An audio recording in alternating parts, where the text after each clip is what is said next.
I think all wholesalers should really learn how to sometimes keep all the meat on the bone, not just the meat you created by finding the good deal, but the rest of the meat, which is in the value add.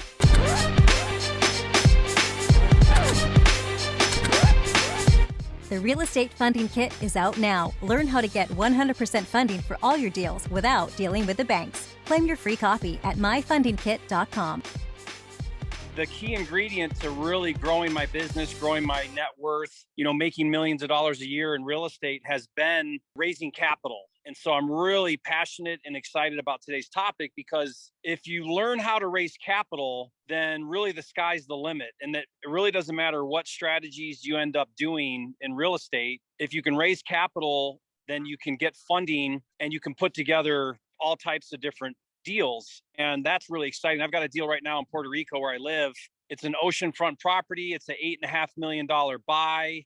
I've got to put some roads in and develop out 20 lots. We're going to spec some houses and then try to pre-sell. These are $8 to $10 million homes. It's a big capital intensive project. And I would have never dreamed of being able to put a deal like that together had I not learned how to raise money at an early stage when I got started. And doing the $100,000 deals can now start to do the multi-million-dollar deals. Learning that skill, it's something that a lot of new investors are intimidated by. But if you can start to really go down that road and start with the little deals, raise the money for those deals, and continually develop out that ability to raise capital, it really is life-changing. And I think it's the secret ingredient to really go places in this business and do big things. The way I like to look at real estate flipping in particular is, first of all, I kind of want to paint a big picture here. Most of your audience, I'm sure, are learning how to be acquisition engineers. And when I say acquisition engineer,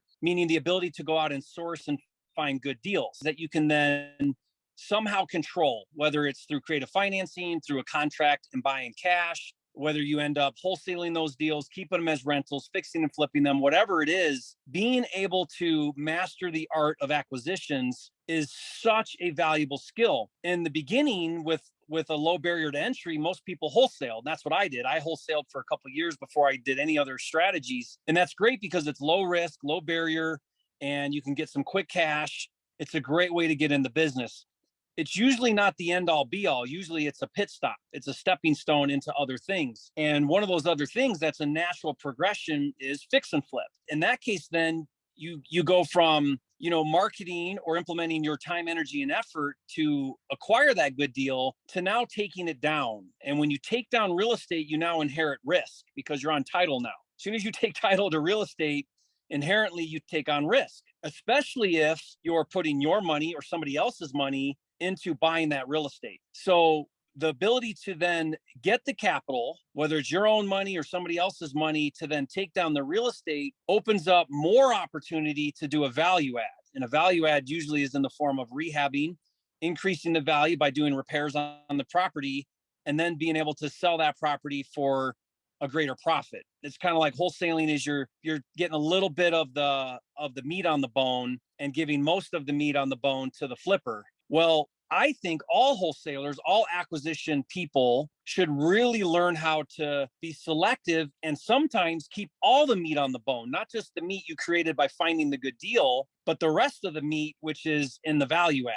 I don't like to be a one-trick pony. I don't like to teach people to be a one-trick pony. I talk a lot about wholesaling, but really my passion is being able to find those deals, decide which ones make sense to keep, take down, and flip. And the ones that don't make sense, pass those off. There's always another flipper that's happy to do low margin deals. So what I do is I treat it like baseball, and I want to keep the home run deals for myself, where all that meat's on the bone. And I'm talking, everyone's got a different definition of what a profitable deal is. To me, a home run deal is hitting $60,000, $70,000, $80,000 on a fix and flip. And on a reasonable fix and flip, I'm not talking like a complete gut, but like a normal fix and flip deal, a 4 or 5 month deal, being able to make 60 to 80,000. That's the type of deal that I think an acquisitions person should keep, learn how to raise the money, learn how to manage your rehab.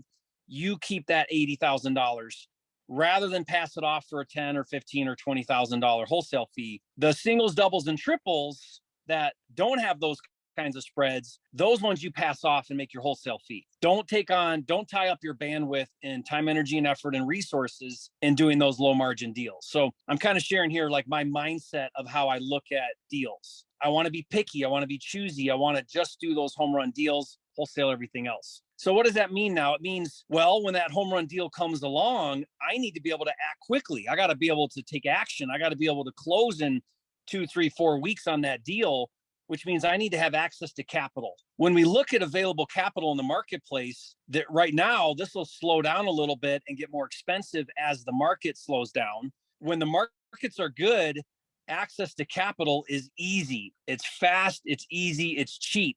I hope everybody, unless you're brand new, if you've been in the game a little bit, I hope you've been building relationships to money sources while it's easy and readily available. Because when times get tough, it's not that there's not deals. It's not that you can't make money. It's not that there's not buyers that want rehab houses. The challenge isn't that. It's a little bit that, because now the expectations are higher. The big issue is the capital gets harder. It dries up. It gets more expensive. Less of it's available because it pulls back, right? Because now the risk is higher. Markets are shifting. So I think we will see, as the market slows down a little bit, we'll see a tightening of capital. We'll see the money sources tighten up. And when I say tighten up, what that usually means is it means get more expensive, because now they have to hedge more risk. Money looks at real estate and says, if there's a chance I might get this deal back, then I need to hedge that risk in the form of charging more. So that way the deals that go, we have extra funds for the deals that go bad and we have to foreclose on. That's kind of how money looks at things. All that means is it means we need to look at money as a cost of doing business. We need to factor that into our formulas. Right now, it feels like the average going rates for hard money are anywhere from 10 to 12, 13%. Maybe anywhere from 1 to 3 points is on average about what money costs. And hard money will give you about 80% of the total capital needed. So if you're new right now and you're hearing me talk about hard money is institutional money. It's a fund that somebody put together with millions and sometimes billions of dollars. They pay a preferred rate to those investors that put their money in the fund, and then they turn around and lend it to you and me to go out and find and flip houses. Short-term capital, usually under a year, is how long they want that money out, sometimes 6 months. That money's expensive because it's unconventional. It's not traditional financing. And so that hard money that's out there, that money is easy to get. Even if you have no experience, they'll give it to you. If you've got a good deal, they'll give you that money, not all of it. They don't want to be 100% financed because that's risky, but they'll do 80%. If you've got experience, they'll do up to 90%.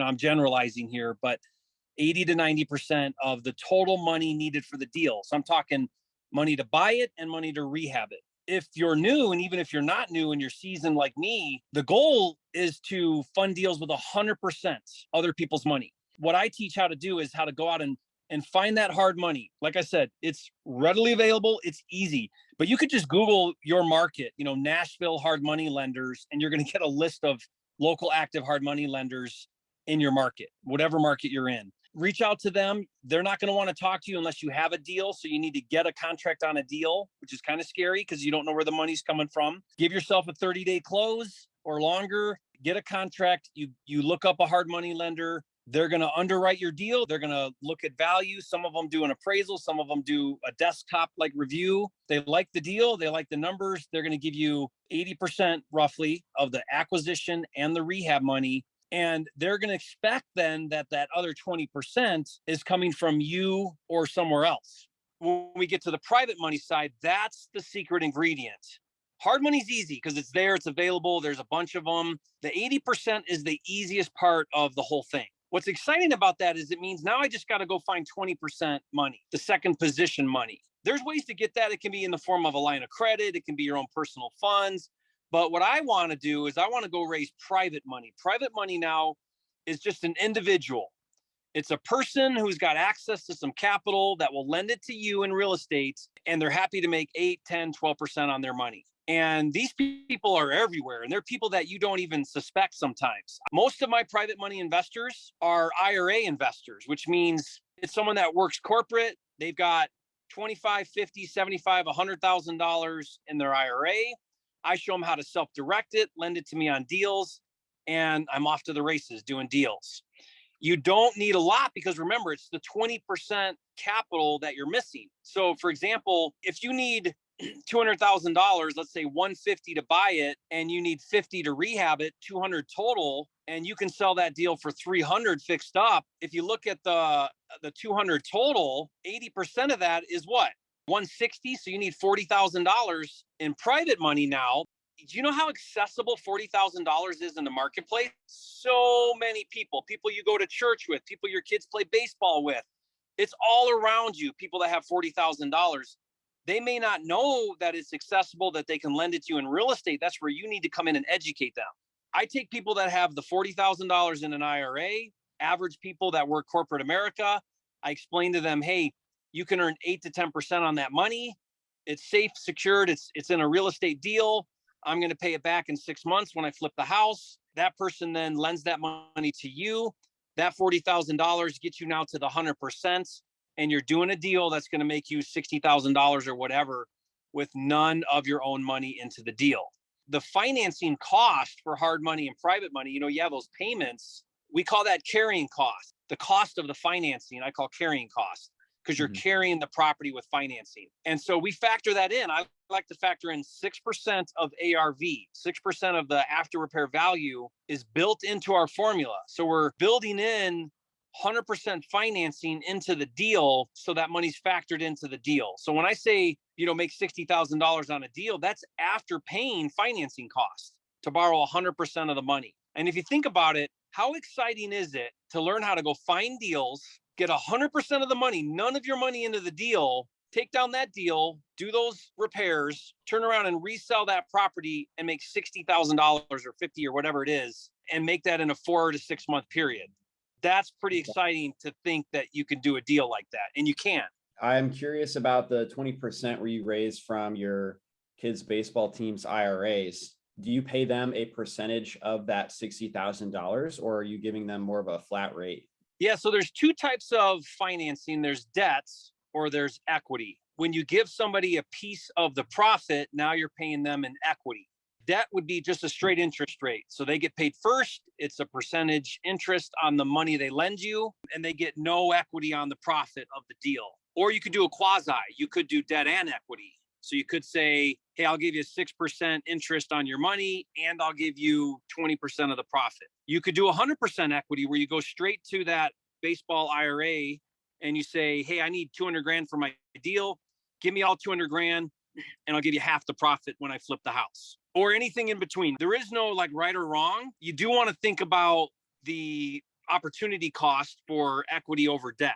I think that's a phenomenal question, Matt, because I've got deals that are 100% debt. I just pay interest on the money. And then I've got deals where I do all equity, where I don't make any payments, no interest on the debt, and they just get a piece of the action at the end.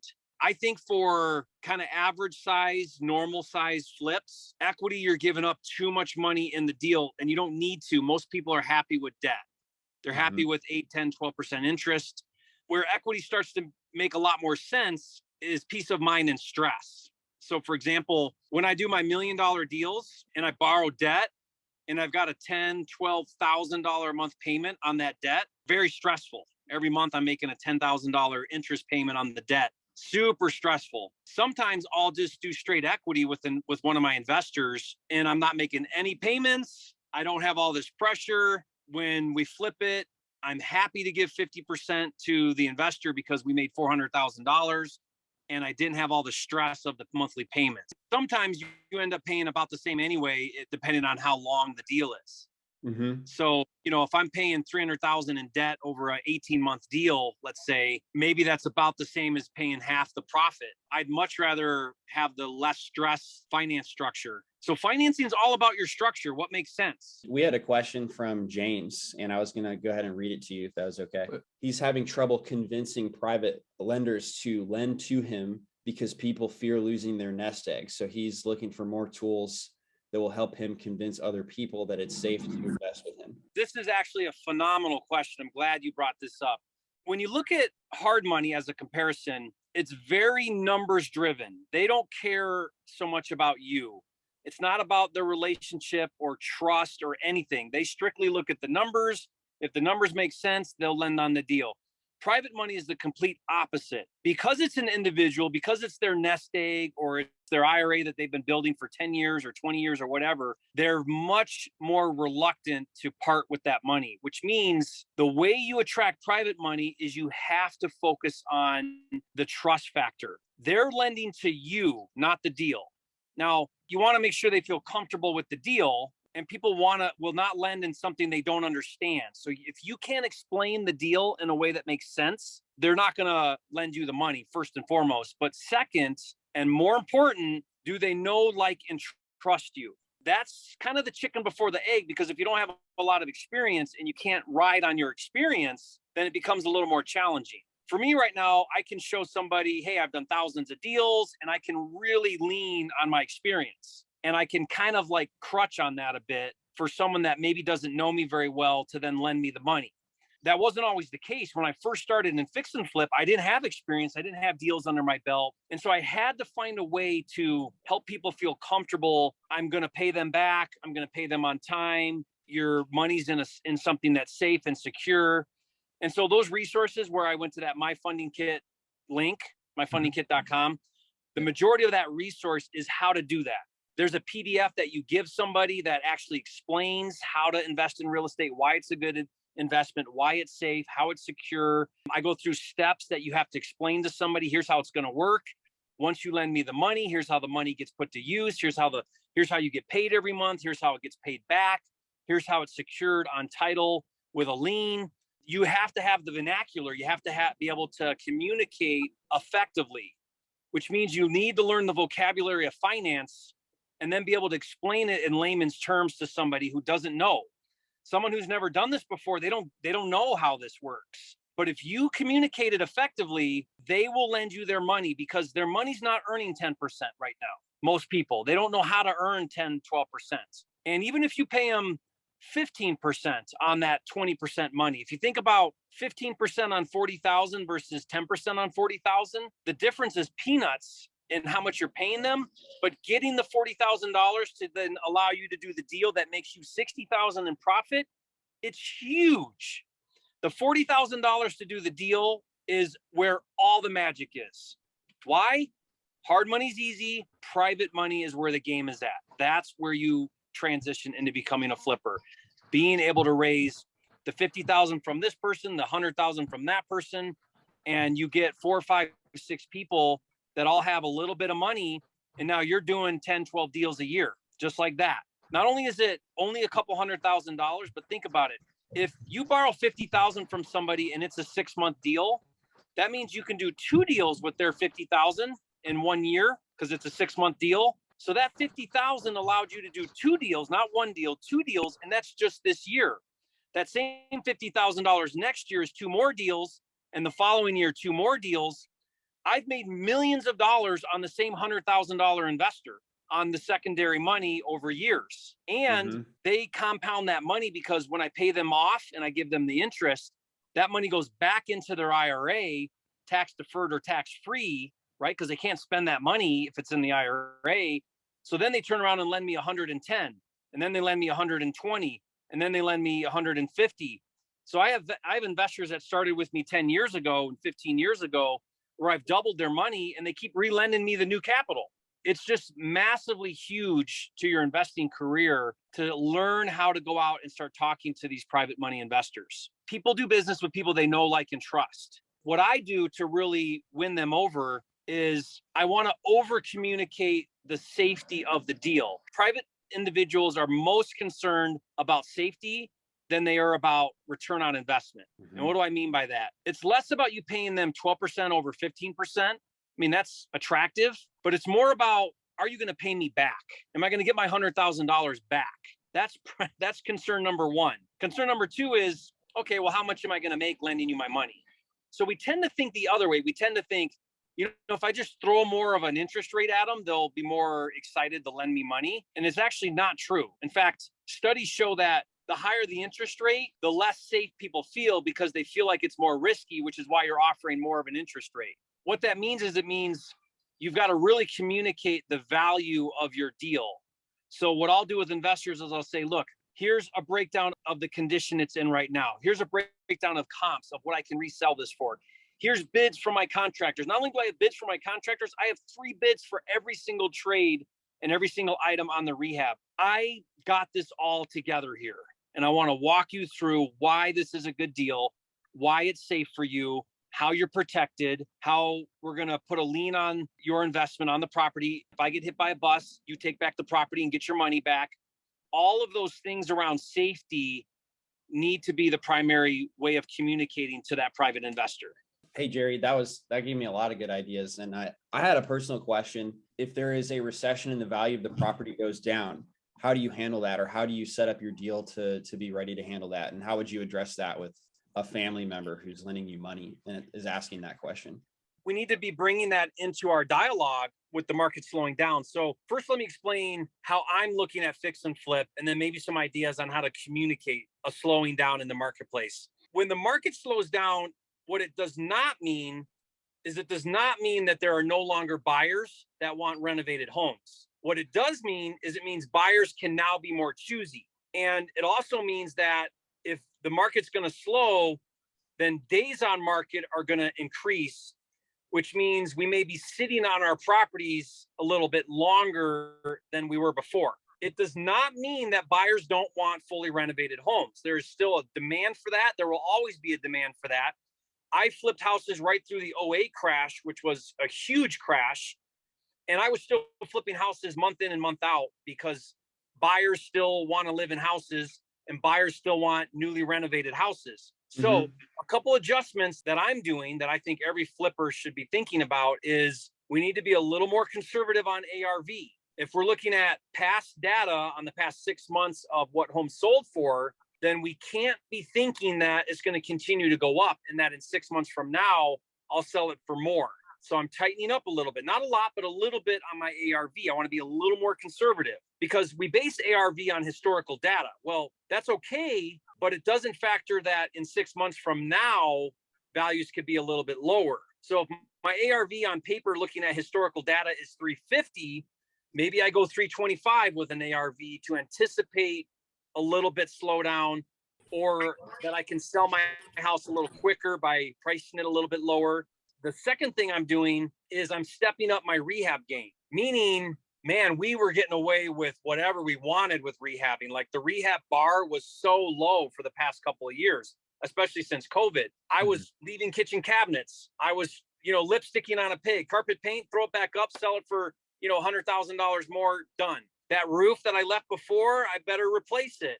Those cabinets, I better replace them. Those floors, I better replace them. So I'm going back to traditional fix and flip, which is how do I make a beautiful home that a buyer can't say no to? I'm stepping up my rehab game again. Why? Because when a buyer goes out, if there's no houses, they're going to buy whatever's available, which means I don't have to do much. But if they've got choices, then they're going to pick the nicest house. And so I want to be that nicest house. The way then we have that conversation is we say, look, if someone says, you know what, man, Matt, I'd like to lend you. I've got money. I've got $100,000. I'd like to lend that to you. I'd love to get, 10%, 12% interest on my money. That sounds great. But man, I'm just a little concerned about the real estate market. I mean, interest rates are going up. Is the market going to slow down? I'm a little concerned about that. That's going to come up in your conversations. And so how do you address that, right? How do you talk about that?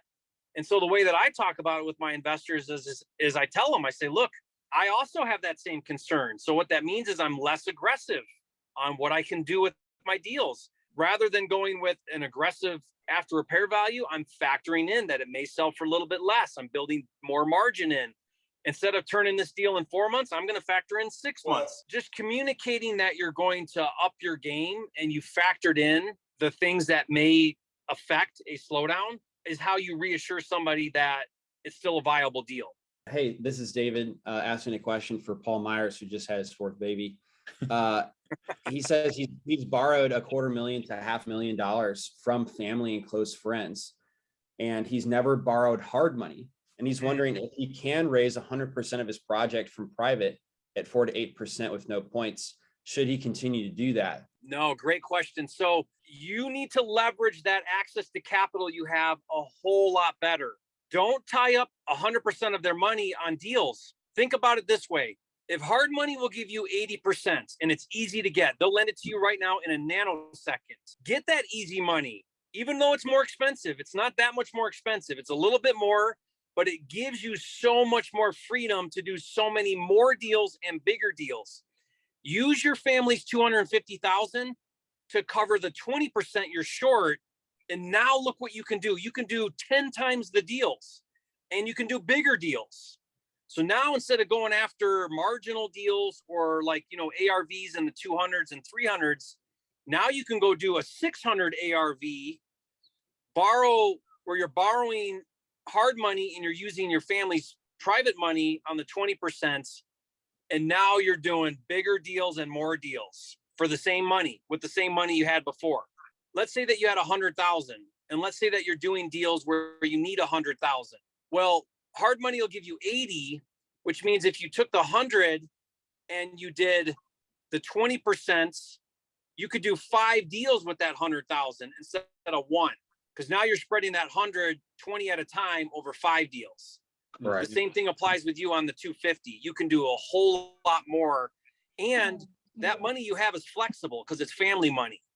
So you can piece it around. You can put 50 here, 100 there, 50 there. I imagine they're giving you some flexibility with that money. Yeah, they definitely are. And I figured that would be my eventual. So I guess if I'm doing what you're doing and I can do 5 times more deals, the limiting constraint would be project management, my own capacity or my own general contractor's capacity to manage projects. Well, certainly, yeah. I mean, I'm assuming that you're adding capacity as you do more deals, right? But definitely, you've got to be able to manage more deals, which is a whole nother skill set. And I'm glad you recognize that, because it's one thing to be a onesie twosie flipper, and it's an entirely different game to create a business model that allows you to do, 10 deals. That's a skill set that as you get good at finding deals and as you get good at raising capital, one of your next constraints is going to be bandwidth to manage. And this is an area that I spend a lot of time teaching and focusing on as well, because getting capital and getting access to deals, that third prong is management. Setting that aside for a second, what you don't want to do is learn how to manage, learn how to find, and then have constraints on capital because you're tying all of your family capital up on 1 or 2 deals. You don't want that constraint. And you actually are in a phenomenal position because, in my opinion, $250,000 in secondary flexible money that you have. Well, let's do the math. If you're using that for 20%, you said it's 250,000 is what you got? Yeah, about 300,000. Okay, let's take 300,000. You can do 1.5 million in capital, because 1.5 at 20% is 300,000. So if you went out and did 1.5 million in capital deals, your average deal, you need around 200,000. Let's just say 250.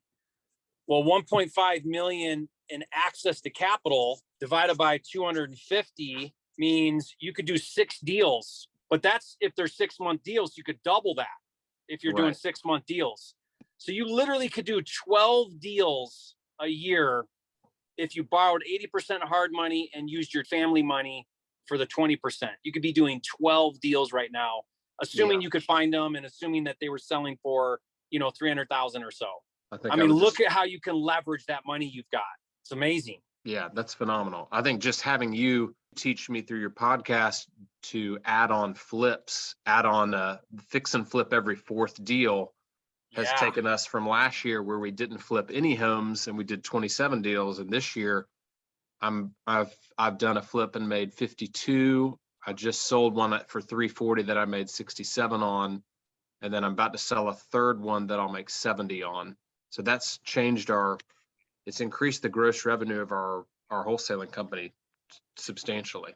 Not only that, there's another way to look at that.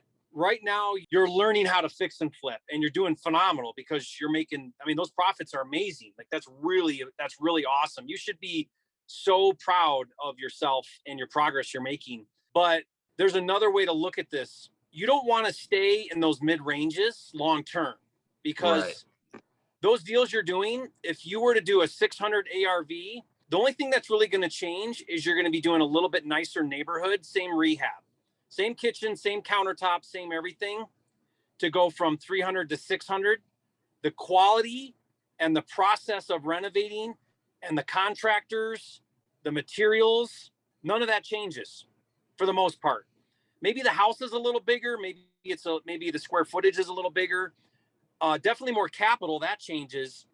But as far as the mechanics of fixing and flipping 600 versus 300, it's essentially the same time, energy, and effort. Right.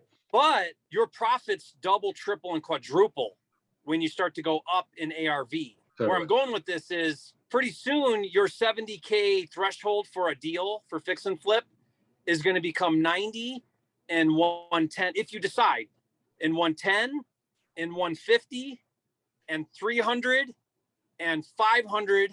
And if you keep progressing and do the path I've taken, there's going to become a day in the not very far off future where you're doing $1 million profit deals. You can do that in residential. In fact, the higher up you go, the less competition. So yeah, absolutely. That's when you tell me that you've done those deals, that's where I get excited. I don't get excited that you did 50, 70. That's awesome and amazing. Right. But learning the game of flipping, if you have the mindset to progress into the higher margins, what you're learning now is a skill set that's going to make you millions a year flipping. And that's exciting. Yeah, totally agree. I love it. Thanks so much. Keep tearing it up. That's super cool. Super proud of you. I know we only have a minute here left, Jerry. James had mentioned, I know you said like the policy of, hey, if I get hit by a bus, it'll be okay still. What is that? What specifically is that within like the paperwork and whatnot? Like, how do you, he was just asking. Yeah. About that. Yeah. So again, in those resources I give really explain this well. What's so unique about real estate and why real estate is such a good investment for, like non-accredited people, everyday type of people, IRA money, is when we borrow that money, what we're going to do is we're going to secure that money with a lien on the property, just like a bank does. That $40,000 that they lend you on the deal, there's paperwork, and I actually included in that resource, that will lien the property in the amount of the loan. And if you think about it, there's two documents in a loan. There's the promissory note, which is the promise to pay the money back, and that's got the interest rate and the due date, right? It's the terms of the loan. And then the second document is the really special one in real estate, and that's the mortgage or deed of trust, depending on the state you're in. And that's what secures the real estate to the loan. It's what pledges the asset as collateral. So now the house is pledged as collateral for that $40,000 loan. I never say, if I default on my loan, you can foreclose and take the property back. I never say it that way. That doesn't sound good. What I say is if I get hit by a bus, then you can foreclose, take back the property, and be made whole on your investment. Not only can they be made whole on their investment and get their $40,000 back, but they can keep any upside too if they sell the property, if it sells for more than their investment. So the ability to collateralize the real estate on those loans is what makes real estate so safe and attractive. Now, you've got to be able to communicate that. You've got to have the vernacular, the vocabulary. You've got to be able to explain the process. Here's how it works. Here's the paperwork, and be able to do it in layman's terms so that a normal person can understand it. And that those resources I give really help you learn how to do that in an effective way. I love this topic, Matt and David, and I hope that, everybody listening embraces this next thing. Capital is just like learning how to do acquisitions. It's just a skill set.